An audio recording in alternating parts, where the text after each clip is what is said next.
ঘোষণাতেই আটকে আছে কারওয়ান বাজার স্থানান্তরের কাজ। সরেনি কাঁচামালের আড়ত, ভাঙা হয়নি ঝুঁকিপূর্ণ ভবনও। ব্যবসায়ীদের দাবি, বাজার সরিয়ে নিলে ক্ষতিগ্রস্ত হবে দীর্ঘদিনের ব্যবসায়িক পরিবেশ, তাই অনীহা স্থানান্তরের। তবে ঢাকা উত্তর সিটি বলছে, চলতি মাসেই সম্পন্ন হবে কারওয়ান বাজারের কাঁচামালের আড়ত সরানোর কাজ। এখন জন্ম সনদ দিয়ে খোলো বিকাশ স্টুডেন্ট অ্যাকাউন্ট। নিজের বিকাশ নিজে কর। রোজার ঈদের পর কারওয়ান বাজারে ঝুঁকিপূর্ণ ভবন ভাঙা ও কাঁচামাল আড়ত সরিয়ে নেওয়া হবে। গত মার্চে এমন ঘোষণা দেন ঢাকা উত্তর সিটির মেয়র আতিকুল ইসলাম। কিন্তু ৩ মাস পার হলেও কাজের কাজ কিছুই হয়নি। আগের জায়গায় রয়ে গেছে কাঁচা সবজির আড়ত। কারওয়ান বাজারের আড়ত মালিকরা বলছেন, যাত্রাবাড়িতে দোকান বরাদ্দ দেয়া হলেও জায়গা পর্যাপ্ত নয়।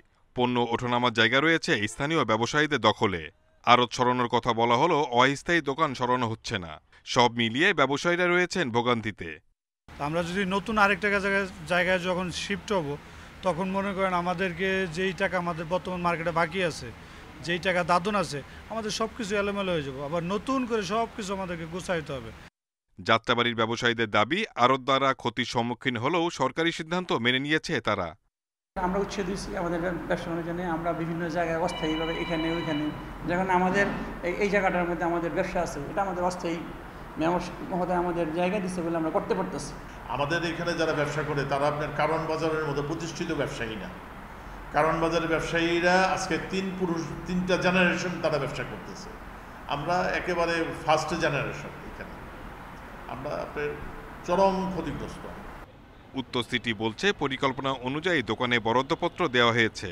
চলতি মাসেই আড়ত সরিয়ে নেওয়া হবে। যাত্রাবাড়িতে ৮৯৫ জন ব্যবসায়ী ও গাবতলীতে ৫৪৯ জনকে পুনর্বাসন করা হবে।